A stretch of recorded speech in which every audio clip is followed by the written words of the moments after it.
আজকের ক্লাসটি বেসিক ইংলিশের উপরে হতে যাচ্ছে, ফিউচার ইনডেফিনিট টেন্স।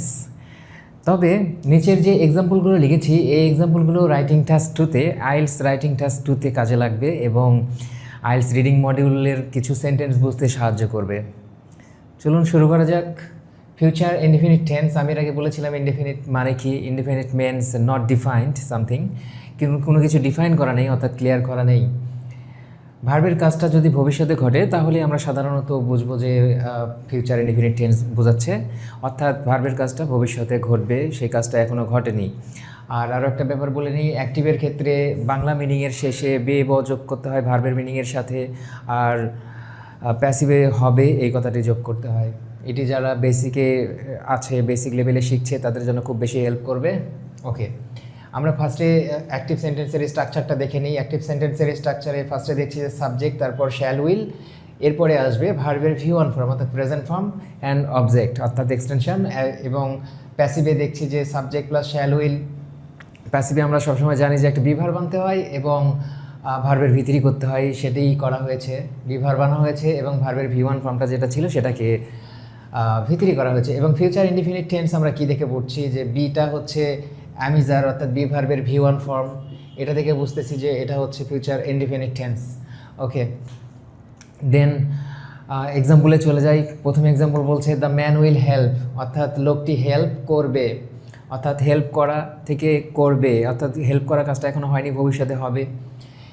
আর যখন আমরা সাবজেক্টটা ঠিক রেখে প্যাসিভ করে ফেলবো তখন মিনিংটা চেঞ্জ হয়ে যাবে। কীরকম? The man will be helped, লোকটিকে হেল্প করা হবে, অর্থাৎ এই লোকটি হচ্ছে এই হেল্প করার কাজটা করছে না, অন্য কেউই তাকে হেল্প করছে এখানে এই সেন্টেন্সে। পরেরটা দেখে ফেলি, হি উইল সেন্ড, সে পাঠাবে। এখানে সাবজেক্টটা অ্যাক্টিভ আছে তাই এটা হচ্ছে অ্যাক্টিভ সেন্টেন্স। এবং পরেরটাতে বলছে হি উইল বি সেন্ট, এটা হচ্ছে V3। তাকে পাঠানো হবে, এটার ইংলিশ হচ্ছে বাংলা হচ্ছে তাকে পাঠানো হবে, অর্থাৎ এই ভার্বের কাজটা সাবজেক্ট করছে না তাই এটা প্যাসিভ। এটা একটু ব্যতিক্রমভাবেই আমি বোঝাচ্ছি, কারণ এইভাবেই আসলে বাস্তবিক লাইফে কথা বলতে হয়।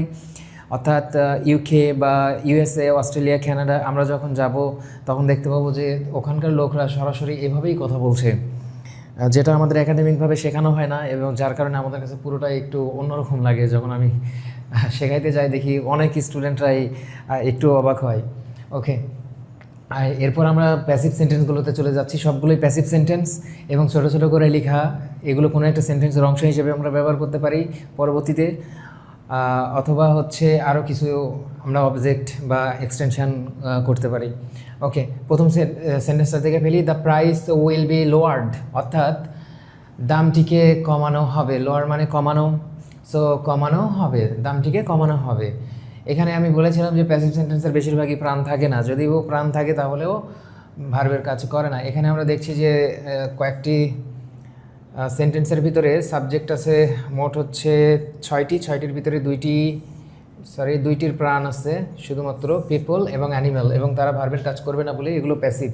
ওকে, ফার্স্টটা দেখে ফেলেছি এবং পরেরটা দেখি যে the product will be delivered, অর্থাৎ প্রোডাক্টটিকে, পণ্যটিকে ডেলিভার করা হবে, অর্থাৎ পাঠানো হবে, কোথাও ডেলিভার করা হবে। ওকে, পরেরটা বলছে the people will be taken, লোকটিকে নেওয়া হবে কোথায়? টু দ্য মাউন্টেন, মাউন্টটিকে, লোকজনদেরকে পর্বতে নেওয়া হবে। ওকে, পরেরটা বলছে the animal will be protected, অ্যানিম্যালটিকে রক্ষা করা হবে। The technology will be used, টেকনোলজিটাকে ব্যবহার করা হবে। The trees will be planted, গাছগুলোকে রোপণ করা হবে। ওকে, আমরা অলরেডি শিখে গিয়েছি যে কীভাবে মিনিংগুলো করতে হবে প্যাসিভ সেন্টেন্সগুলোতে। যদি প্যাসিভে আমরা এরকম দেখি তাহলে আমাদেরকে কিন্তু এভাবেই মিনিং করতে হবে, এবং যখন আমরা ফ্রি হ্যান্ড রাইটিংয়ে যাব তখন অবশ্যই মনে রাখতে হবে যদি সাবজেক্টটা ভার্বের কাজ না করে তাহলে অবশ্যই সেটা প্যাসিভ। এবং বেশিরভাগ ক্ষেত্রে আমরা জানি যে সাবজেক্ট আর কোনো একটা সেন্টেন্স যদি শুরুতে আমরা যেটা দেখি যে কোনো নাউন আছে এবং ওই নাউনের প্রাণ নেই, তাহলে তো কাজ করার সম্ভাবনা নেই ভার্বের যে কাজটা। অর্থাৎ এখানে ভার্ব আমরা দেখতে পাচ্ছি লোয়ার, ডেলিভার্ড, V3, এগুলো সবগুলোই V3, এবং এই ভার্বগুলোর যে কাজটা সেটা হলো সাবজেক্ট করবে না, যার কারণে এগুলো হচ্ছে প্যাসিভ প্যাসিভ সেন্টেন্স। সো আশা করছি যে সবাই অনেক উপকৃত হবে ক্লাসটি থেকে। ওকে, আর একটা কথা বলে নিই যে 12টা টেন্সের ভিতরে সবচাইতে বেশি ব্যবহৃত হয় 3টি tense: present indefinite, past indefinite এবং ফিউচার ইনডিফিনিট। ফিউচার ইনডিফিনিট তুলনামূলকভাবে বেশিই ব্যবহৃত হয়, অনেক বেশি ব্যবহৃত হয়, যার কারণে এটা আসলে সঠিকভাবে জানাটা খুব বেশি জরুরি। So thank you very much.